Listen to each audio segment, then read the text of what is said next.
मेरे प्यारे छात्रों नमस्कार। स्वागत है आप सभी का विजय पथ 2023 बैच की शुरुआत में। जैसा कि आप जानते हैं ये बैच उन सभी विद्यार्थियों को ध्यान में रख करके बनाया गया है जो बोर्ड परीक्षा में कम से कम 90% मार्क्स या फिर 90 से एक्स्ट्रा मार्क्स लेकर के आना चाहते हैं। उनके लिए बहुत ही अच्छी तरीके से ये बैच डिजाइन किया गया है जिसमें आपको वही कंटेंट मिलने वाला है जो आपके पेपर में छपता है। यहाँ पर आपको बिल्कुल टू द पॉइंट चीजें पढ़ाई जाने वाली हैं। सारे क्वेश्चंस प्रीवियस ईयर के, सारी थ्योरीज, डेरिवेशंस, फार्मूला, ये सब कुछ आपको एक ही जगह पर बिल्कुल समराइज्ड करके इस बैच के अंदर मिलने वाला है, जिसमें सबसे पहले आपको ये बताया जाएगा, दिखाया जाएगा कि किस तरीके के क्वेश्चंस आपसे एग्जाम में आते हैं, आपकी प्रिपरेशन का लेवल क्या होना चाहिए, और फिर उसके बाद उसकी थ्योरी, सारे कॉन्सेप्ट समझाए जाएंगे। फिर आपको प्रीवियस ईयर के क्वेश्चंस भी इस बैच के अंदर करवाए जाएंगे और प्रत्येक टीचर के द्वारा आपको एक चैप्टर की समाप्ति पर 10 से 15 टॉपिक जिनसे सवाल 100% उस चैप्टर का बनता है, वहां के क्वेश्चंस आपको दिए जाएंगे ताकि आपकी तैयारी बिल्कुल जीरो से भी होकर तो सुपर हीरो के लेवल तक मात्र 4 महीने के अंदर पहुंचाई जा सके। इस बैच के अंदर आपको previous year question plus model paper मिलने वाले हैं। गूगल मीट के थ्रू सभी टीचर्स का गाइडेंस जो विशेषज्ञ हैं उनका मिलने वाला है। तो आइए आज की डेट में हम शुरुआत करेंगे फिजिक्स की, एक ऐसा विषय जो है तो वास्तव में बहुत सरल, लेकिन लोगों का नजरिया इसके प्रति ऐसा है कि वो बोर्ड परीक्षा का सबसे हार्ड सब्जेक्ट या फिर कठिन सब्जेक्ट इसी को मान बैठते हैं, जबकि फिजिक्स कुछ और नहीं, हमारे सराउंडिंग यानी कि नेचर को स्टडी करना है, अपने आसपास की चीजों को स्टडी करना है, और जिन चीजों के साथ आप हमेशा रहते हैं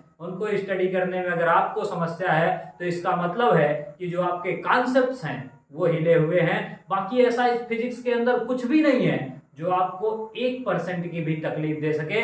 आज के बाद आपको ये लग जाएगा कि फिजिक्स पढ़ने का एक्चुअल में आपका तरीका क्या होना चाहिए और किस तरीके से आप तैयारी को करेंगे तो मात्र 2 से 3 दिनों के अंदर आपका प्रत्येक चैप्टर इतना अच्छे से कंप्लीट होगा कि आप एक भी क्वेश्चन उस चैप्टर का मिस नहीं कर पाएंगे।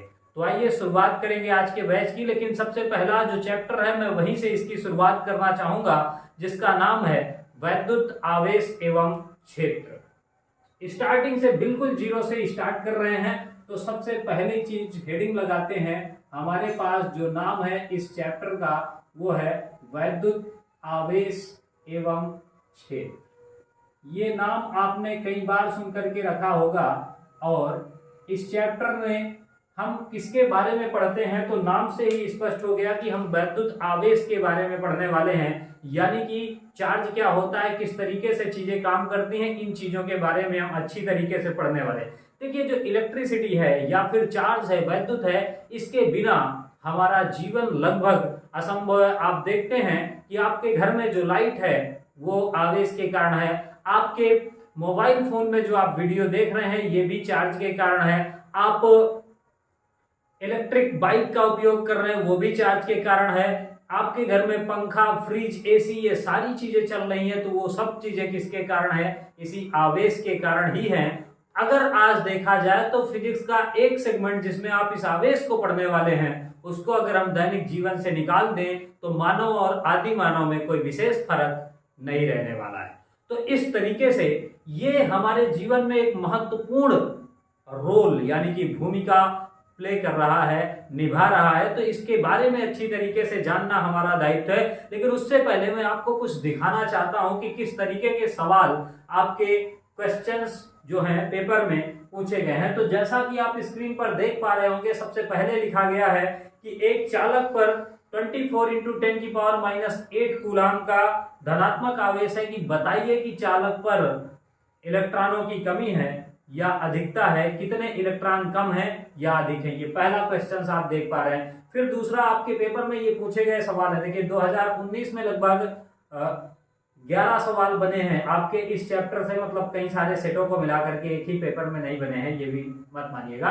तो इस तरीके से 2020 के अंतर्गत आपके जो सवालों की संख्या बनी है वो लगभग 12 है, और इसके बाद 21 में पेपर हुआ नहीं, और 22 में जो पूरे सेटों 7 सेटों को मिलाकर के जो बने हैं वो लगभग 17 सवाल के आसपास है। पूरी एनालाइज, पूरे संपूर्ण चीजों के साथ आपके सामने टीचर उपस्थित होंगे। मतलब कुछ भी आपको रिसर्च करने की जरूरत नहीं है, आंख मूंद करके भी अगर आप जितना पढ़ाया जाएगा उतना पढ़ लेंगे और उतना कंटेंट रिवाइज कर लेंगे तो यकीन मानिए 90% की गारंटी है।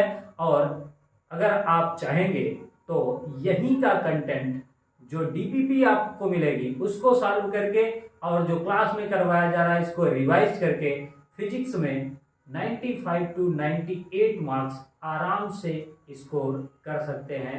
ये मेरा दावा है। पिछले 10 सालों से पढ़ाते हुए मैंने ये अनुभव किया है कि अगर आज बच्चों में कमी है तो सिर्फ और सिर्फ कॉन्फिडेंस की है। अभी कुछ दिनों पहले मैं एक कॉलेज के अंदर पढ़ाने के लिए गया तो मैंने पूछा प्रकाश क्या है, तो लोगों का जवाब था ऊर्जा है। मैंने कहा प्रकाश आपका कौन सा काम करता है, तो 1 या 2 से ज्यादा काम लोग प्रकाश का नहीं बता पाते हैं।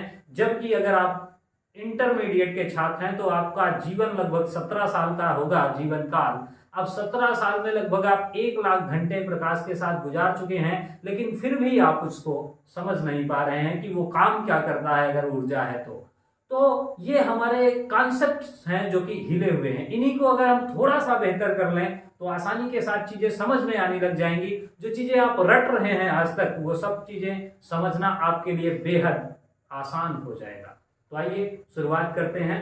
तो ये आवेश से रिलेटेड एक सवाल है। फिर इसके बाद अगला सवाल देखिए, कूलाम के नियम से लिखा गया कि 2 बिंदु आवेश K1 पर आवेश द्युतांक वाले माध्यम में रखे हैं और उनके बीच लगने वाला बल F है। ये बहुविकल्पी सवाल है, 1 नंबर का 2022 में ही पूछा गया है। और यदि माध्यम का परावैद्युतांक बदल कर कह रहा K2 कर दिया जाए तो उनके बीच बल का मान कितना हो जाएगा।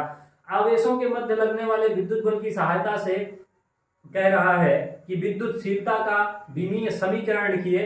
तो इस तरीके से अगर आप देखेंगे बहुत ही छोटे छोटे सवाल, मतलब कुछ कॉन्सेप्ट हमको पढ़ने हैं। फिर इसके बाद आया कि 2 आवेश रखे हुए, एक में +9 इलेक्ट्रॉन का चार्ज है, दूसरे में केवल 1 इलेक्ट्रॉन का चार्ज है। अब एक आवेश Q को हम रखना चाहते हैं, कौन सी जगह पर रखें कि सभी आपस में क्या हो, संतुलन की अवस्था में हो। इसके बाद कह रहा वैद्युत क्षेत्र रेखाएं एक दूसरे को प्रतिच्छेदित नहीं करती, इसका कारण बताइए या फिर समझाइए। फिर इसके बाद इस तरीके से अगर आप देखेंगे तो टोटल पूरा सब कुछ एनालाइज करने के बाद आपके पास 7 से 8 टॉपिक इस चैप्टर से ऐसे आते हैं जिनसे लगातार सवाल बने हैं। और अगर आप वही सिर्फ पढ़ लेते हैं तो यकीन मानिए इस चैप्टर का एक भी सवाल नहीं छूटेगा। तो ये सब कुछ आपको इस बैच के अंदर मिलने वाला है। जो चीजें आप देख पा रहे हैं ये सब सारा PDF भी आपको मिलेगा, लेक्चर के नोट्स भी आपको ये जो बोर्ड में लिखा होगा ये प्रोवाइड हो जाएगा। सब कुछ मिलने वाला है। बस जिम्मेदारी आपकी है कि आप सब लोग ज्यादा से ज्यादा संख्या में इस बैच से जुड़ेंगे, अपने दोस्तों के साथ इन सारी चीजों को शेयर करेंगे ताकि सब लोग मिल करके एक बार यूपी बोर्ड हिंदी माध्यम का भी लेवल ऊपर कर सके और एक झंडा गाड़ सके। और यकीन मानिए अगर आपने आज से ये करना शुरू कर दिया तो आपको बोर्ड एग्जाम के अंदर अच्छा स्कोर करने से, 90% मार्क्स लाने से कोई नहीं रोक सकता है। तो आइए शुरुआत करेंगे अब आज के चैप्टर की। एक बार देख लेते हैं चीजें बिल्कुल क्लियर है। अगर क्लियर है तो यस करके बताइए और फिर उसके बाद हम आगे चलते हैं।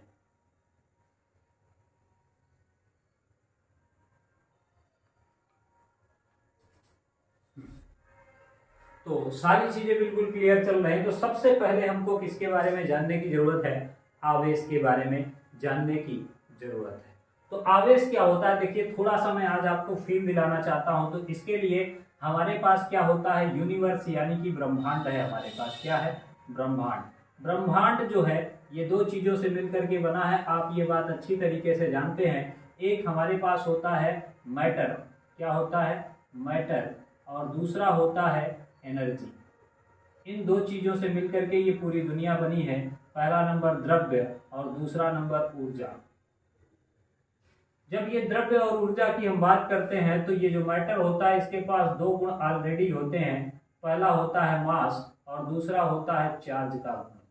मास किसी भी चीज की वो प्रॉपर्टी जिसके कारण 2 वस्तुएं एक दूसरे को आपस में अट्रैक्ट करती हैं, मतलब आकर्षित करती हैं। न्यूटन ने गुरुत्वाकर्षण नियम दिया था, वो किस पर आधारित है? वस्तु के द्रव्यमान पर। बिना द्रव्यमान के गुरुत्वाकर्षण बल नहीं हो सकता।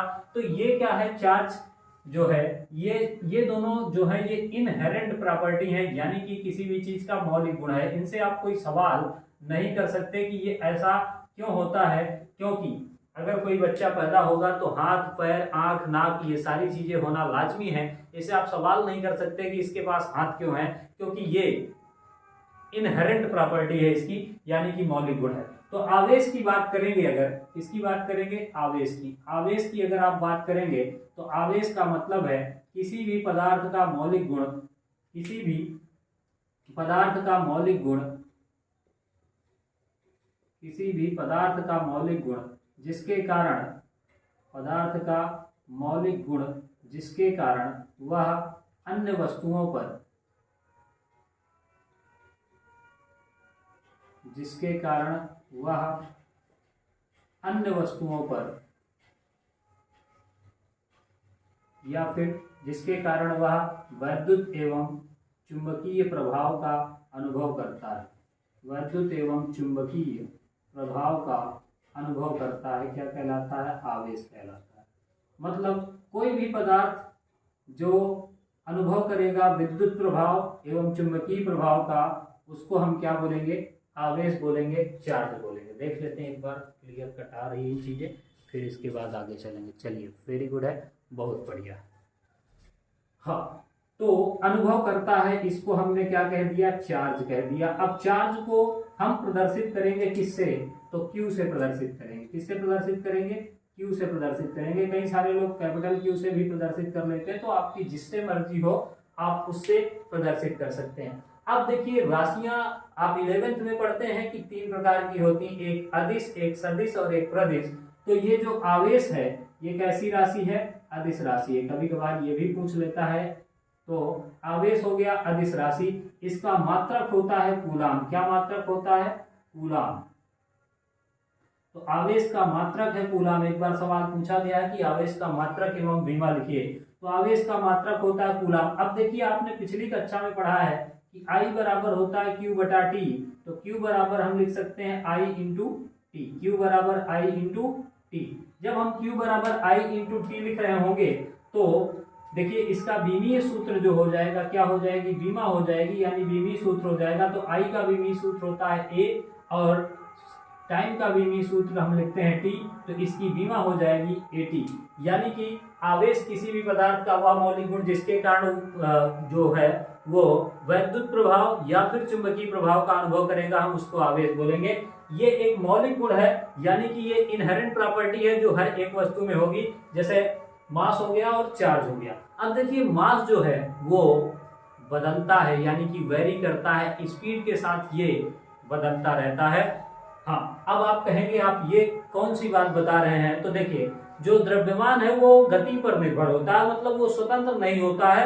आप चूंकि पूरे 11 में जो आपने पढ़ा है वहां पर आपने देखा होगा कि आपके पास अगर एक बॉक्स ले लिया 5 किलोग्राम का, तो आपने कभी ये नहीं माना कि बॉक्स का जो द्रव्यमान है वो 5 किलो से 4.5 किलो बचा या 1 किलो बचा। आपने उतना ही माना है। क्यों? क्योंकि यहाँ पर क्या बातें थी कि जो स्पीड थी वो काफी कम थी। देखिए, आइंस्टाइन ने ये फार्मूला बताया है कि m बराबर होगा m0 √1/c² ठीक है। अब ये फार्मूला है, मतलब इस फार्मूले की सहायता से जो द्रव्यमान होगा वो क्या होगा? बदलेगा। अब चूंकि जो यहाँ पर हम यूज करते थे कि इसकी रफ्तार है 20 मीटर प्रति सेकंड की चाल से ये कार चल रही है या बॉक्स ले जाया जा रहा है, तो ये c के सामने इस v की कोई औकात नहीं थी, इसलिए c ही रह गया। इसको हमने निगलेक्ट मान लिया, तो द्रव्यमान में चेंज नहीं आता है। लेकिन अगर आप सोचिए, अगर यहाँ की बात करें तो चार्ज बहुत छोटे छोटे पार्टिकल है, मतलब इलेक्ट्रॉन बहुत छोटा है जो कि 10⁶ 10⁵ मीटर पर सेकंड की स्पीड से भागेगा। तो यानी कि यहाँ पर वेरिएशन होगा मास के अंदर, मास के अंदर वेरिएशन होगा, मतलब ये मास जो है ये वेरी करेगा। लेकिन चार्ज एक ऐसा गुण है जो गति के साथ वेरी नहीं करता। जितना आवेश किसी बॉडी में है, चाहे उसको आप जितना तेजी से दौड़ाएं और चाहे जितना तेजी से भगाएं, वो गति पर निर्भर नहीं करता। द्रव्यमान जो है वो गति पर निर्भर करता है। एक बात आपको ये सीखने के लिए मिल गई होगी यार। अब देखिए, अगर हम यहाँ किसी भी चीज को दौड़ा दें किसकी स्पीड से, लाइट की स्पीड से ही, यानी कि सी प्रकाश की चाल से ही हम दौड़ा दें, तो क्या होगा, 1 का स्क्वायर ये बटा ये, मतलब संख्या कट जाएगी सी। अब इसके बाद 1 - 1 0, किसी संख्या में 0 से भाग देंगे इंफिनिटी आ जाएगा, मतलब उसका मास अनंत हो जाएगा। लेकिन हमको फेंकने के लिए भी क्या चाहिए, स्पीड ऑफ लाइट से बहुत सारी एनर्जी चाहिए, जो कि हमारे पास है नहीं, ये प्रैक्टिकली पॉसिबल नहीं है। और इसके बाद आप फिर और कुछ देखेंगे तो हम सापेक्ष द्रव्यमान पढ़ते हैं, तो वहां पर ये सारी कहानियां हमको दिखाई हुई नहीं मिलती हैं। तो इस तरीके से ये हमने जान लिया किसके बारे में, चार्ज के बारे में। अब इसकी कुछ बेसिक प्रॉपर्टीज हैं, मतलब कुछ गुण हैं जिनके बारे में हम जानते हैं, ताकि पूरी कहानी पिक्चर बिल्कुल क्लियर हो सके। तो आप ये जान चुके हैं कि जो एनर्जी है, ब्रह्मांड है, वो दो चीजों से मिलकर के बना, मैटर और एनर्जी। और मैटर के पास एक गुण है मास का और चार्ज का, जो कि मौलिक गुण है, जिसका होना अत्यंत लाजमी है। हम इस पे सवाल नहीं कर सकते हैं। तो किसी भी पदार्थ का वो मौलिक गुण जिसके कारण उसमें वैद्युत व चुंबकीय प्रभाव उत्पन्न होते हैं, अपन ने क्या बोल दिया, आवेश बोल दिया। आवेश एक अदिश राशि है, इसका मात्रक है कूलम। I बराबर Q/T होता है, तो Q बराबर I/T, इसलिए यहां से इसकी बीमा हो गई 80। तो इतनी बातें हो गई, एक बार देख लेते हैं, क्लियर है, फिर हम आगे बढ़ते हैं। जहां तक चीजें मैं लिख रहा हूं वो सब आ रही हैं, बिल्कुल सही है, कोई दिक्कत की बात नहीं है। तो अब आइए देखते हैं प्रॉपर्टीज ऑफ चार्ज के बारे में। किसके बारे में, प्रॉपर्टीज ऑफ चार्ज के बारे में, यानी कि आवेश के जो गुण हैं वो किस तरीके से होंगे, और फिर इसके बाद हम लोग आगे बढ़ेंगे। इसमें दो चीजें हैं। तो आवेश के जो गुण हैं वो किस तरीके से हैं, और वहां से भी सवाल पूछा गया, अभी मैं आपको दिखाऊंगा। जो सवाल मैंने पहला लिखा उसको आप वहीं से कर पाएंगे। जो 3-4 प्रॉपर्टी मैं बताऊंगा, आप आसानी के साथ उस सवाल को अपने आप उड़ा देंगे, क्योंकि उसके अंदर कोई दम ही नहीं। आइए शुरू करते हैं। अब प्रॉपर्टीज ऑफ चार्ज, यानी कि आवेश के गुण। देखिए, सब चीजों की इंग्लिश भी जान लीजिए, चूंकि ये सब जानना जरूरी है। इसके बाद आप अच्छे खासे एग्जाम्स में बैठने वाले हैं, और ये अगर आपके बोर्ड में अच्छे परसेंटेज आए 3-4 महीने की मेहनत करके, तो ये आपको एक कॉन्फिडेंस देगा कि अपन अच्छी तरीके से क्या कर सकते हैं। अगर थोड़ी सी भी मेहनत कर ले तो हम भी उन स्टूडेंट्स में शामिल हो सकते हैं जो 2-4 परसेंटेज के अंतर्गत आते हैं, यानी कि जिनका परसेंटेज 90, 95, 96 होता है। ठीक है, तो आइए अब बात करते हैं किसकी, आवेश के गुण की। आवेश के, तो आवेश के अंदर कौन कौन से गुण होते हैं इसकी बात करते हैं। लेकिन थोड़ा सा आप ये, अगर मैं आपको थोड़ी सी और फील दिला दूं आवेश की, तो इसका मतलब है कि हमारे पास देखिए, प्रत्येक चीज किससे मिलकर के बनी होती है, परमाणु से मिलकर के बनी होती है। परमाणु में क्या होता है, एक नाभिक होता है, और फिर इसके बाद उसके चारों ओर कक्षाएं होती हैं, जिनमें क्या करते हैं, इलेक्ट्रॉन चक्कर लगाते हैं इस तरीके से, है ना। थोड़ा सा टेढ़ा मेढ़ा हो गया है, टेंशन नहीं लीजिएगा। अब इसके बाद यहां पर अगर आप देखें तो ये नाभिक है। नाभिक के अंदर दो चीजें होती हैं, एक होता है प्रोटॉन और दूसरा होता है न्यूट्रॉन। क्या क्या होता है, एक होता है प्रोटॉन और दूसरा होता है न्यूट्रॉन। यहाँ पर इन कक्षाओं में इलेक्ट्रॉन क्या करते हैं, चक्कर लगाते हैं। तो पहली कक्षा में ये हमने मान लीजिए ये सोडियम का परमाणु है, जिसका परमाणु क्रमांक कितना होता है, 11। तो 11 प्रोटॉन होंगे इसके अंदर और 11 ही इलेक्ट्रॉन होंगे। तो प्रोटॉन कितने हो गए, 11, इलेक्ट्रॉन कितने हो गए, 11, और न्यूट्रॉन कितने हो गए, 12, क्योंकि इसका परमाणु भार 23 होता है। तो 2 पहले वाले में, फिर इसके बाद 8,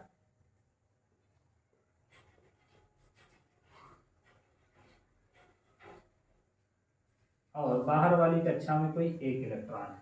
तो इस तरीके से देखिए, ये इलेक्ट्रॉन इस तरीके से इसमें रिवॉल्व करते हैं। अब हम क्या करते हैं, जब भी हम इसको थोड़ी सी एनर्जी देंगे तो ये इलेक्ट्रॉन अपनी कक्षा को छोड़ करके निकल जाएगा। जब इलेक्ट्रॉन अपनी कक्षा को छोड़ करके निकल गया, तो अभी तक प्रोटॉन 11 थे, इलेक्ट्रॉन 11 थे, न्यूट्रॉन 12 थे।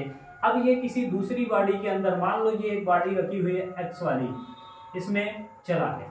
जब इलेक्ट्रॉन इसमें कूद गया, यानी कि चला गया, तो अब इसके पास इलेक्ट्रॉन कितने बचे, 10, प्रोटॉन कितने बचे, 11 ही हैं, क्योंकि प्रोटॉन तो गए नहीं है। न्यूट्रॉन में कोई अंतर हुआ ही नहीं है, 12 ही है। तो यानी कि रिलेटिवली अगर हम देखें तो इसमें अब एक इलेक्ट्रॉन की कमी हो गई और इलेक्ट्रॉन पर क्या होता है, ऋणावेश होता है। क्या होता है, ऋणावेश होता है। तो यानी कि इस बॉडी में ऋणात्मक आवेश की संख्या कम हो गई, यानी कि धनात्मक आवेश बढ़ गया।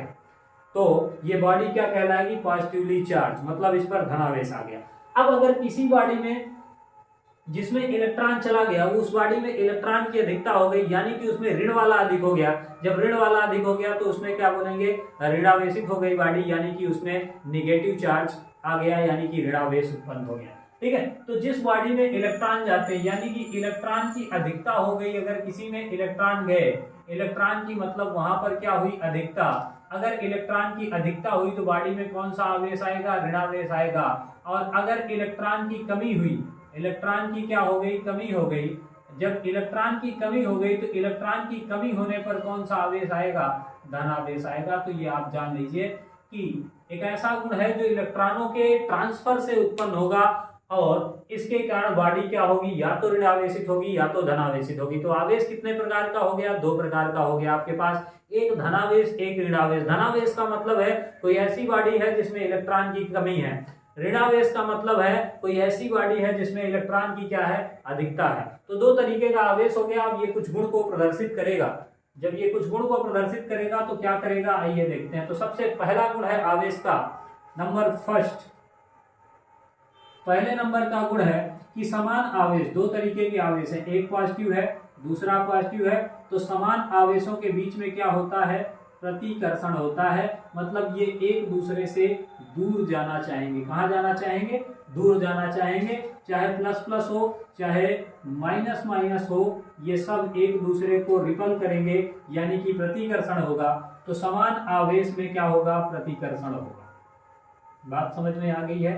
अब इसके बाद जो हमारे पास विपरीत आवेश होंगे, यानी कि माइनस प्लस होगा या प्लस माइनस होगा, तो ये एक दूसरे को अपनी तरफ खींचेंगे, अपनी तरफ खींचेंगे। ये इसको अपनी तरफ खींचेगा, ये इसको अपनी तरफ खींचेगा, यानी कि इनमें क्या होगा, आकर्षण। सेम एज आपके फ्रेम के जैसा, कि जिससे आपका फ्रेम होता है विपरीत से, उस वहां पर क्या होता है, आकर्षण, और समान में क्या होता है, प्रतिकर्षण होता है। सेम वैसा ही ये भी काम कर रहा है। तो ये पहला गुण हो गया कि समान आवेशों में प्रतिकर्षण, विपरीत आवेशों में आकर्षण होगा। दूसरे नंबर के गुण की बात करते हैं। तो दूसरे नंबर के गुण में अगर हम देखें तो आवेशों की योज्यता, यानी कि अगर किसी बॉडी में कुछ चार्ज है तो उसको हम कैसे जोड़ेंगे। तो आप देखिए, जैसे मान लीजिए ये हमारे पास एक बॉडी है, इस पर चार्ज है प्लस का 2 कूलम, फिर दूसरा चार्ज है प्लस का 3 कूलम, तीसरा चार्ज है माइनस का 4 कूलम। तो इस पर जो टोटल आवेश है वो कितना होगा, तो 2 3 5, 5 में से 4 घटा देंगे तो 1 कूलम बच जाएगा। यानी कि यहाँ पर साधारण बीजगणित के नियम का पालन होगा, साधारण नियम का पालन होगा बीजगणित के। हमको कोई वेक्टर नियम लगाने की जरूरत नहीं है, क्योंकि ये आवेश अपने आप में क्या है, अदिश राशि है। अब दो चीजें जो बहुत ही इंपॉर्टेंट है आपके लिए, वो जानना बहुत ही जरूरी है।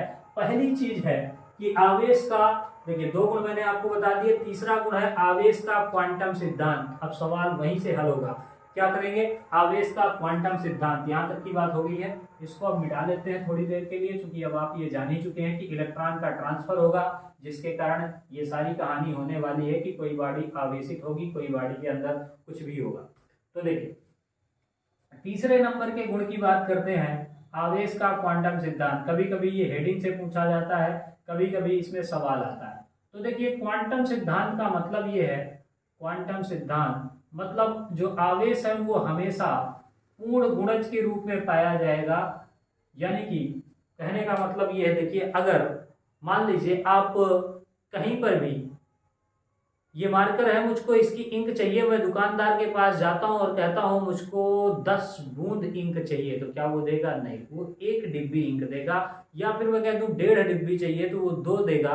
या तो आप 1 ले जा सकते हैं, या तो 2, या तो 3, या तो 4, या तो 5। यानी कि हमेशा इंटीग्रल मल्टीपल, यानी कि पूर्ण गुणज में मिलेगा। कोई लड़की है, वो नेल पॉलिश खरीदने के लिए दुकान पे गई है, तो क्या उसको आधी सीसी, आधी की आधी सीसी यानी 1/4 क्या नेल पॉलिश मिलेगी, नहीं। या तो वो 1 ले सकती है, या तो 2, या तो 3, या तो 4, या तो 5। तो इस तरीके से मतलब एक फिक्स्ड अमाउंट में ही वो चीज अवेलेबल होगी, आप अपने मन से नहीं बना सकते हैं। तो वही क्या होता है, क्वांटम सिद्धांत, यानी कि जो आवेश है वो हमेशा किसी भी वस्तु में, आवेश जो है किसी भी वस्तु में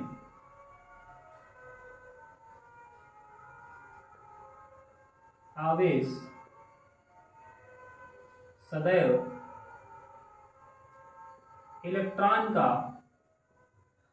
पूर्ण गुणज होता है, यानी कि ये हमेशा फिक्स्ड नंबर में अवेलेबल रहेगा, कभी भी n का मान आधा अधूरा नहीं हो सकता। यानी कि अब इलेक्ट्रॉन, देखिए हमारे पास जो मौलिक मूल आवेश है, क्या है, मूल आवेश, उसको सबसे छोटा जो हमारे पास आवेश हो सकता है मूल आवेश, वो उसको हमने माना है एक इलेक्ट्रॉन को।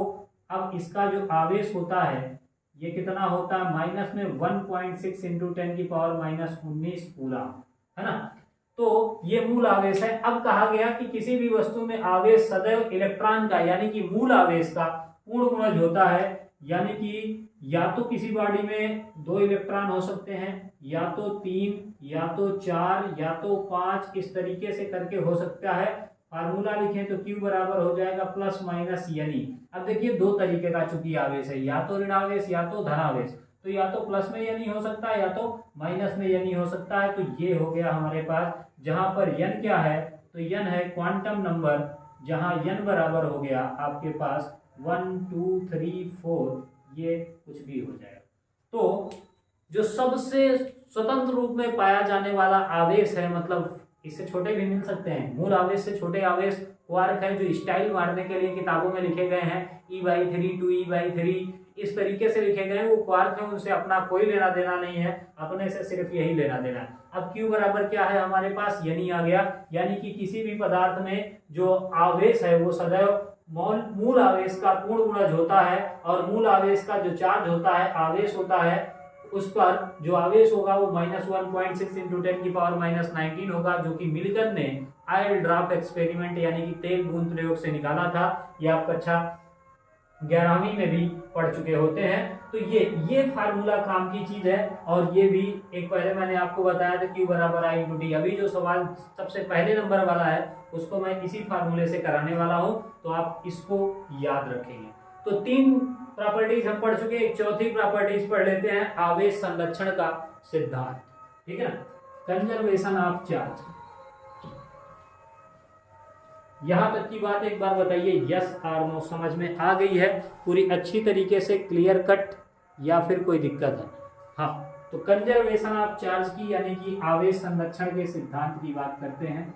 अब देखिए, जिस तरीके से आपने ऊर्जा संरक्षण का सिद्धांत पढ़ा है, सेम उसी तरीके से हमारे पास है आवेश संरक्षण का सिद्धांत, है ना। तो यानी कि किसी भी विलगित निकाय के लिए जो आवेश होगा वो सदैव संरक्षित रहेगा। यानी कि आप जैसे मान लीजिए आपके पास एक ये सिस्टम है और इसमें कुछ चार्ज भरे हुए हैं, एक है -3 कूलम, -2 कूलम, +5 कूलम, है ना। अब इसको हमने हिलाया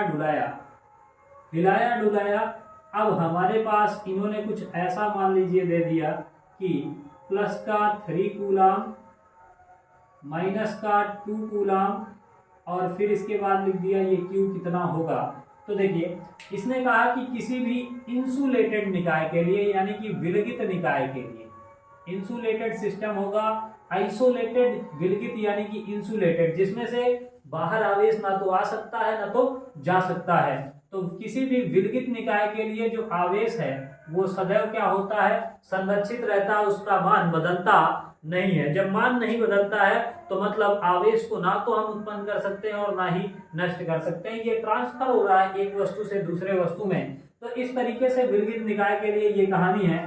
तो इधर देख लीजिए, मतलब इधर वाले का आवेश -3 -2 +5 बराबर होगा 3 -2 + Q के, यानी कि अब अगर आप देखें तो -2 से -2 की कहानी खत्म, 5 में से 3 घटाएंगे तो कितना आ जाएगा, प्लस का 2, और ये इधर आएगा -3 बराबर Q, यानी कि Q बराबर हो गया -1 कूलम Q का मान हो जाएगा। बस क्या कहानी हो जाएगी, -1 कूलम। अब देखिए 3 2 5, 5 से 5 घटा रहे थे 0, अगर नेट आवेश देखें तो यहाँ पर 3 और फिर -3 हो जाएगा, तो टोटल मिलाकर के कितना हो जाएगा, फिर से 0 हो जाएगा। यानी कि किसी भी विलगित निकाय के लिए जो आवेश है वो सदैव क्या होता है, संरक्षित रहता है। ये हो गया हमारे पास आवेश संरक्षण का सिद्धांत। और इसकी काफी सारी मजेदार बातें ये हैं कि जैसे आप देखते हैं किसी भी कार की सीट पर बैठे रहें और अचानक से आपकी कोहनी बॉडी पे टच होती है, या दरवाजा जब खोलते हैं और बाहर निकलते हैं तो आपको एक स्पार्क महसूस होता है। वो आवेश के प्रवाह के कारण होता है। आप लगातार रगड़ खा रहे होते हैं जिसके कारण आप चार्ज हो जाते हैं, और ये सारी कहानी आपको देखने के लिए मिलती है। तो एक बार बताइए, यहाँ तक की बात समझ में आ गई है या फिर नहीं आई है? इतनी कहानी हो गई हमारे पास। अब Q बराबर Ni है। क्या है हमारे पास? Q बराबर Ni। तो इंसुलेटेड मतलब बाहर ना तो चार्ज जाता है ना तो आता है। अब इसके बाद हमारे पास जो कहानी है वो अगली ये है, आवेश संरक्षण का सिद्धांत भी आपने पढ़ लिया। इसके 4 गुण जो कि आपके लिए जरूरी थे वो सारे गुण मैंने आपको बता दिए हैं। अब इसके बाद अगली जो कहानी आती है वो ये है कि आपने देखा होगा कि आवेश का मात्रक मैंने आपको बताया है। मात्रक, सबसे बड़ा मात्रक और सबसे छोटा मात्रक भी होता है। तो सबसे बड़ा मात्रक होता है हमारे पास फैराडे। क्या है? फैराडे। फैराडे क्या है? सबसे बड़ा मात्रक। क्या बताएंगे इसको? सबसे बड़ा। एक फैराडे में जो होने वाली संख्या है, एक फैराडे बराबर होता है 96,500 कूलम का आवेश इस पर होगा। फिर इसके बाद सबसे छोटा जो मात्रक होगा वो होगा फ्रैंकलिन। क्या होगा? फ्रैंकलिन। अब फ्रैंकलिन जो होता है ये सबसे छोटा मात्रक होता है आवेश का। इसको भी, इन दोनों को भी याद रखना। हो सकता है शायद आपको 1 नंबर के सवाल में ये चीजें देखने के लिए मिल जाए। अब देखिए, जैसे आपने बचपन में बहुत सारे बार ये खेल किया होगा कि जब आप किसी कंघी से या फिर पेन को सूखे बालों पर रगड़ते हैं और इसको कागज के छोटे छोटे टुकड़ों के पास ले जाते हैं तो ये क्या करता है, चीजों को आकर्षित करने लग जाता है। जब ये चीजों को आकर्षित करता है तो कागज आकर के इसके साथ क्या होता है, चिपक जाता है। और जब कागज आकर के चिपक जाता है तो यानी कि वहां ये बॉडी क्या हो गई, चार्ज हो गई। आप ये देखेंगे कि न्यूटन भाई साहब ने ये बताया था कि प्रत्येक वस्तु जो है द्रव्यमान वाली एक दूसरे को क्या करती है, आकर्षित करती है। और सारी चीजें, हम कोई भी चीज फेंकते हैं वो जमीन पर इसलिए आती है क्योंकि धरती का मास ज्यादा है, तो एक्सीलरेशन टुवर्ड्स अर्थ की ओर, धरती की ओर किसी भी हमारे ऑब्जेक्ट का हो जाता है। अब इस हिसाब से ये ब्लैक बोर्ड के साथ जो स्याही का मॉलिक्यूल चिपका हुआ है, अगर गुरुत्वाकर्षण बल लगता तो कहने का मतलब ये अब तक साफ हो गया, मिट जाता, लिखा नहीं रहता। लेकिन यहीं से हमारे पास ये बात आई कि कोई ना कोई ऐसा बल है जो कि धरती के इस गुरुत्वाकर्षण बल से ज्यादा शक्तिशाली है और इसको चिपका करके रखता है। तो वहीं से शुरुआत हुई इलेक्ट्रोस्टैटिक फोर्स की, जिसको आप पढ़ेंगे कूलाम के नियम के अंतर्गत। अब देखिए, हम किसी भी बॉडी को चार्ज कर सकते हैं। 2-3 तरीके होते हैं हमारे पास किसी भी बॉडी को चार्ज करने के, बस उनको थोड़ा सा ब्रीफ में देखेंगे। आइए, तो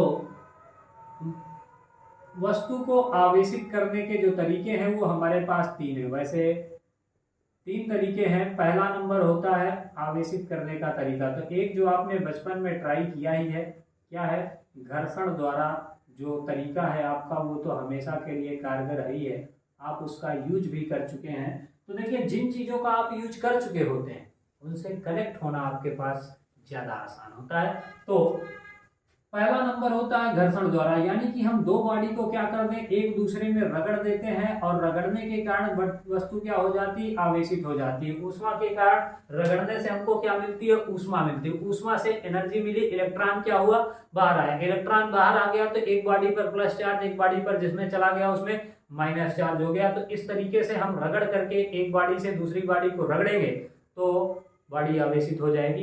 ये पहला काम हो गया घर्षण द्वारा। फिर दूसरा काम है हमारे पास प्रेरण द्वारा, यानी कि इंडक्शन मेथड। ठीक है ना, ये वाली बात समझ में आ गई। यानी कि एक बॉडी के ऊपर हम दूसरी बॉडी को क्या करेंगे, रब कर देंगे। ये जैसे आप इस मार्कर को लेकर के बाल पे रगड़े तो रगड़ रहे हैं तो बॉडी क्या हो जाती है आवेशित, फिर कागज के टुकड़ों के पास ले जाते हैं तो आकर्षित कर रहता है।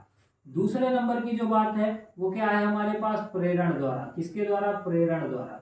अब मान लीजिए हमारे पास क्या बात है कि पहले से कोई एक चार्ज बॉडी है, ये न्यूट्रल बॉडी है हमारे पास, ये क्या है, उदासीन। न्यूट्रल का मतलब उदासीन, इसमें जितने प्लस हैं उतने ही क्या है, माइनस हैं। अब इसके पास हम ले करके आते हैं, इसके पास हम ले करके आते हैं कोई भी एक चार्ज बॉडी। क्या लेकर के आते हैं, कोई भी एक चार्ज बॉडी लेकर के आ गए। इस पर मान लो निगेटिव चार्ज इस तरीके से भरा हुआ। अब आप जानते हैं कि निगेटिव वाला पॉजिटिव वाले को अपनी तरफ अट्रैक्ट करेगा, यानी कि प्लस वाले इसके पास आ जाएंगे और माइनस वालों को भगाएगा, यानी माइनस वाले इससे जितना दूर जा सकते हैं चले जाएं। अब प्लस के पास आने का मतलब ये नहीं कि प्रोटॉन निकल करके ऊपर आ गए मेरे भाई।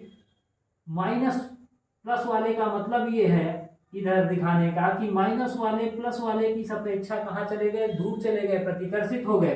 अब अगर हम इसमें से कोई भी एक वायर निकालें और उसको अर्थ कर दें तो क्या होगा, ये माइनस वाले चले जाएंगे और फिर हम इसको हटा दें, बॉडी इसमें टच नहीं है, ठीक है ना। अगर हम इसको अब हटा दें तो क्या होगा, इसमें बॉडी में पॉजिटिव चार्ज बच जाएगा। तो इस तरीके से हमने प्रेरण के द्वारा इस बॉडी को भी चार्ज कर लिया। दूसरा तरीका यह है कि हमारे पास दो गोले हों, अभी ये दोनों न्यूट्रल हैं, इसके पास चार्ज बॉडी लेकर के आ गए माइनस वाली। अब क्या होगा, ये प्लस वालों को अपनी तरफ बुला लेगा, माइनस वालों को ये इधर की तरफ रिपेल कर देंगे तो इधर की तरफ आ जाएंगे। अब हमने इसको क्या किया, बीच से अलग कर दिया। जैसे ही हम बीच से अलग करेंगे तो देखेंगे इसमें क्या हो गया, निगेटिव चार्ज, इसमें क्या हो गया, पॉजिटिव चार्ज, दोनों बॉडी क्या हो गई, चार्ज हो गई। तो ये मेथड है किसके द्वारा, प्रेरण के द्वारा। यानी कि जब हम किसी वस्तु के समीप आवेशित वस्तु को लेकर के आते हैं, किसी उदासीन वस्तु के समीप आवेशित वस्तु को लेकर के आते हैं तो उसमें क्या होता है कि जो विपरीत आवेश होता है वो आवेशित वस्तु के समीप की तरफ और समान आवेश दूर चला जाता है, जिसके कारण हम या तो उसको अर्थ करवा दें या फिर ऐसा सिस्टम बना लें तो बॉडी क्या हो जाती है, चार्ज हो जाती है। इसको हम अर्थ करवा देंगे तो बॉडी क्या हो जाएगी, चार्ज हो जाएगी। तो ये बात आप जान चुके हैं। तीसरा जो मेथड है हमारे पास वो है चालन द्वारा। क्या है, चालन द्वारा। इसकी बात कर लेते हैं। तो ये बात समझ में आ गई है। देखिए बिल्कुल स्मूथली समझना है, थोड़ा सा मैं इसलिए स्पीड बना रहा हूं क्योंकि 4 महीने के अंदर आपको सारी चीजें खत्म कर देनी है बिल्कुल अच्छी तरीके से 3 महीने में, और चौथे महीने हम मॉडल पेपर की शुरुआत करेंगे और बहुत ही अच्छी तरीके से आपके साथ मेहनत करेंगे ताकि आप सब कुछ कर पाए। अब देखिए हमारे पास एक बॉडी है कुछ ऐसी, है ना। अब इसमें हमने निगेटिव चार्ज भरा हुआ है, इसको हम लेकर के आगे एक उदासीन बॉडी के पास। अब हम क्या करेंगे, इसको इससे संपर्क करवा देंगे। जैसे ही हमने संपर्क करवाया तो ये पहले उदासीन थी, अब चूंकि इसमें एक्सेस में आवेश था तो इसमें से कुछ आवेश निकल करके कहाँ चले गए, इस वाली बॉडी के अंदर चले गए। कुछ आवेश इस बॉडी के अंदर चले गए तो फिर बाद में हमने इसको हटा लिया तो जाहिर सी बात है ये वाली बॉडी भी क्या हो गई, आवेशित हो गई। तो यानी जब किसी आवेशित वस्तु को किसी उदासीन वस्तु के संपर्क में लाया जाता है तो आवेशित वस्तु से कुछ आवेश स्थानांतरित हो जाते हैं, जिससे उदासीन वस्तु भी क्या हो जाती है, चार्ज हो जाती है। और ये जो प्रक्रम होता है टच कराने के बाद इसको हम बोलते हैं चालन द्वारा आवेशन। अब जब आप आवेशन कर रहे होंगे तो कौन सी बॉडी पर पॉजिटिव चार्ज आएगा, कौन सी बॉडी पर नेगेटिव चार्ज आएगा, इसकी भी बात कर लेते हैं। तो देखिए एक सारणी है हमारे पास, जैसे अभी हमने कागज वाली बात करी थी उसी को उदाहरण ले लेते हैं। कागज वाली जो बात करी थी उसी को उदाहरण के रूप में ले लेते हैं। तो मान लीजिए आप रोज कंघी करते हैं, कौन कौन करता है कमेंट सेक्शन में हाँ जरूर बोलना है जो जो करता है। अब कोई ऐसा इंसान शायद ही मुझे मिल जाए जो कंघी ना करता हो। तो देखिए हमने इस कंघी को अपने बाल से रगड़ा तो कंघी पर आ जाता है ऋणात्मक आवेश। अब हम इसको कागज के छोटे छोटे टुकड़े के पास लेकर के गए तो क्या होगा कि ये माइनस आवेश इस पर आ गया तो ये प्लस वाले तो ये माइनस वालों को इसकी अपेक्षा दूर कर देगा और प्लस वाले थोड़ा नजदीक आ जाएंगे। जब इस तरीके से ये आ गए तो अब इनके बीच में क्या होगा, अट्रैक्शन होगा और ये कागज क्या होता है, ऊपर उठना शुरू हो जाता है, ठीक है ना। तो जब हम रगड़ते हैं तो रगड़ने पे हमारे पास एक सारणी है, जिसमें सबसे ऊपर है ग्लास, यानी कि किसी भी चीज को अगर हम ग्लास और किसी चीज को रगड़ेंगे तो ग्लास पर आएगा धनावेश। ग्लास हो गया, हेयर यानी कि बाल हो गया, फिर फर, कई बार लिखा आपको पे किताब के अंदर मिलता है कि फर हो जाए हमारे पास, सिल्क हो जाए और पेपर हो जाए, फिर इसके बाद रबर हो जाए और प्लास्टिक हो जाए, प्लास्टिक रबर।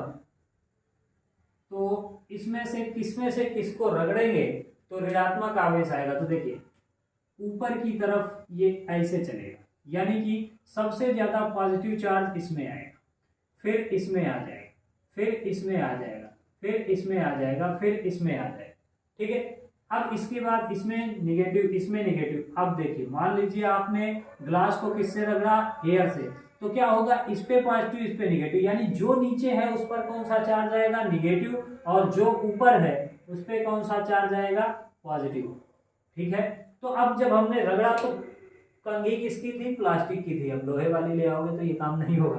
कंघी किसकी थी, प्लास्टिक की थी, और हमने रगड़ा तो उस पर कौन सा चार्ज आया, निगेटिव चार्ज आया। जब उस पर निगेटिव चार्ज आया, हेयर में पॉजिटिव चार्ज, इस पे निगेटिव चार्ज कंघी में, अब उसको हम कागज के छोटे छोटे टुकड़े के पास लेकर के गए तो इसने क्या किया, निगेटिव वालों को रिपेल किया, पॉजिटिव वालों को अट्रैक्ट किया। धीरे धीरे ये अटैक कर रहा है, इलेक्ट्रोस्टैटिक फोर्स लग रहा है, और जब स्थिर वैद्युत बल लगा तो पेपर का पीस क्या होता है, धीरे धीरे धीरे उठना शुरू हो जाता है। तो ये ऑल अबाउट कहानी थी हमारे आवेश की, जिसमें आपने इतनी सारी चीजों के बारे में जाना। फटाक से वो वाला सवाल कर लेते हैं जो सबसे पहले नंबर पे लिखा है, उसके बाद हम आगे बढ़ेंगे। और ऐसे कई सारे सवाल आपको मिलने भी वाले हैं। यहाँ तक की बात उम्मीद है क्लियर हो गई होगी। नीचे जो होगा उसमें ऋणात्मक और जो ऊपर होगा उस पर कौन सा आवेश आएगा, धनात्मक। तो देखिए सबसे पहला जो सवाल था वो ये था, आपको स्क्रीन पर दिख रहा है कि एक चालक पर 24 × 10⁻⁸ कूलाम धनात्मक आवेश है, बताइए कि चालक पर कितने इलेक्ट्रॉनों की कमी या फिर अधिकता है। तो सबसे पहले आप देखिए कि जो आवेश दिया गया है, यानी कि Q बराबर आपको दिया गया है कितना, 24 × 10⁻⁸ कूलाम। ठीक है, अब कह रहा है चालक पर कितने इलेक्ट्रॉनों की कमी या अधिकता। तो Q बराबर आपको दिया है 24 × 10⁻⁸ कूलाम। अब इसके बाद धनात्मक आवेश है और पूछ रहा है कितने इलेक्ट्रॉनों की कमी या अधिकता, यानी नंबर ऑफ इलेक्ट्रॉन आपसे पूछे जा रहे हैं। तो देखिए आपको मैंने सूत्र लिखा है कि Q बराबर होता है +-n × E। हमको चाहिए n, तो n बराबर हो जाएगा Q बटे में E हो गया। तो देखिए Q का मान दिया 24 × 10⁻⁸ डिवाइडेड बाई इलेक्ट्रॉन का आवेश, ये यहाँ पर इसीलिए मैंने इसको सब लिखा रहने दिया, 1.6 × 10⁻⁹। ठीक है, इसमें से इसको हटाएंगे तो यहाँ पर एक जीरो बढ़ा लेंगे, 8 × 9 = 16, तो 8 × 3 = 24 यानी कि 30, और 15 × 2 = 30। ठीक है, अब ये ऊपर जाएगा तो -19 है, यहाँ पर ये होगा +19। जब ये +19 होगा, जब ये +19 होगा तो 19 में से 8 जाएंगे तो कितना बचेगा, 11, यानी कि 15 × 10⁻⁻11 इलेक्ट्रॉन जो है वो अधिक हो जाएंगे, कम हो जाएंगे। क्यों, क्योंकि कौन सा आवेश है, कह रहा है किसकी अधिकता है, धनावेश की अधिकता है। किसकी अधिकता है, धनावेश की अधिकता है। जब धनावेश है तो मतलब इलेक्ट्रॉनों की क्या है, कमी है। वहां पर लिखा है ना, धनावेश है तो मतलब इलेक्ट्रॉन की क्या है, कमी है। तो इतने इलेक्ट्रॉन की क्या हो गई, कमी हो गई। बस इतना छोटा सा सवाल सोचिए, आपसे बोर्ड के एग्जाम में पूछा गया। इतना छोटा सा सवाल आपसे बोर्ड के एग्जाम में पूछा गया है।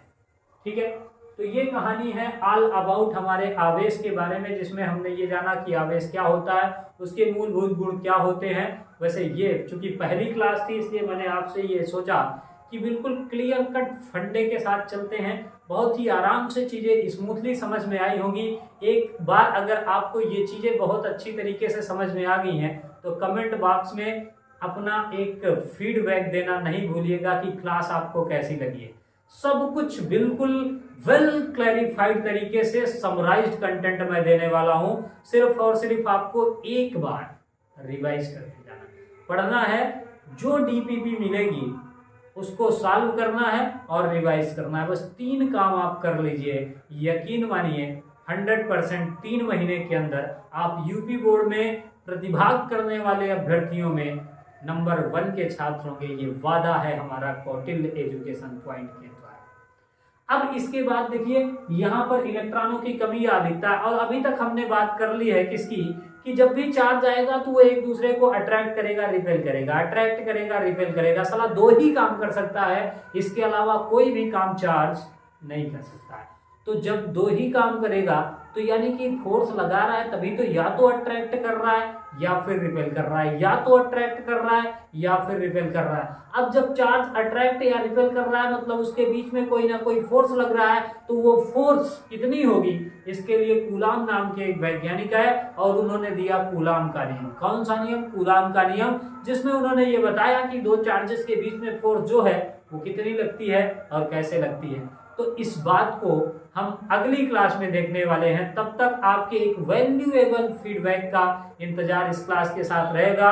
और अगर आप, फिर से कहना चाहूंगा, अपना परसेंटेज बढ़ाना चाहते हैं, अपने समाज में अपना नाम बनाना चाहते हैं, ताकि आप हमेशा गर्व से ये दूसरे को बता पाए कि आपके यूपी बोर्ड में सिर्फ 3 महीने की मेहनत से, 4 महीने की मेहनत से इतने परसेंटेज मार्क थे, तो आपको विजय पथ बैच 2023 को ज्वाइन करना नहीं भूलना है।